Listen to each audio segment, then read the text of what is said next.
ভারতীয় সিনে ইন্ডাস্ট্রির ন্যাশনাল ক্রাশ রাশমিকা মান্দানা কঠোর পরিশ্রম ও সুন্দর অভিনয়ের মাধ্যমে নিজের ক্যারিয়ারে উপহার দিয়েছেন একের পর এক ব্যবসা সফল সিনেমা। তবুও তার অভিনয় নিয়ে অসন্তোষ প্রকাশ করেছেন কিছু দর্শক। মন্তব্য করেছেন, শুধুমাত্র সৌন্দর্য ও সৌভাগ্যের জন্য এগিয়ে যাচ্ছেন এই অভিনেত্রী।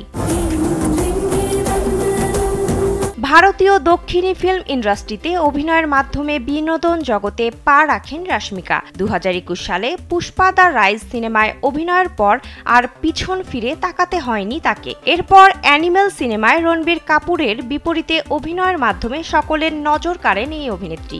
ওয়ালটন আবারও মিলিয়নিয়ার অফারে ওয়ালটন ফ্রিজ কিনে আপনিও হয়ে যেতে পারেন মিলিয়নিয়ার।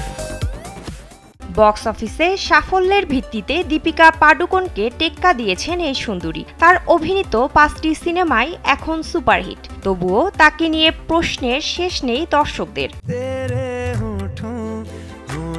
ভারতীয় গণমাধ্যম সূত্রে জানা যায়, সম্প্রতি এক সিনে প্রেমী বলেছেন, ছবিতে রাশমিকার চরিত্রে আলাদা করে কোনো প্রভাব না থাকলেও পরপর হিট ছবি রয়েছে ঠিকই, কিন্তু তাকে আলাদা করে কেউ মনে রাখবেন না। তার অভিনীত চরিত্রগুলো তেমন শক্তিশালী নয়। কারো প্রিয় অভিনেত্রী হয়ে উঠতে পারবেন না রাশমিকা। তিনি আরও বলেন, সংলাপ বলার ধরনের দিকে রাশমিকার মন দেওয়া উচিত। হয়তো চেষ্টা করলে পারবেন।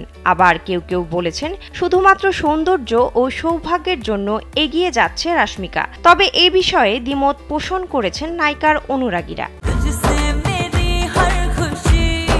চলতি বছর ভিকি কৌশলের সঙ্গে মুক্তিপ্রাপ্ত সাবা সিনেমায় অভিনয় করেছিলেন তিনি। বক্স অফিসে বেশ সাফল্য অর্জন করেছে সিনেমাটি।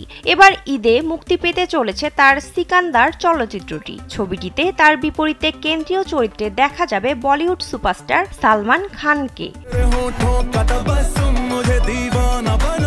বিনোদন ডেস্ক, কালবেলা।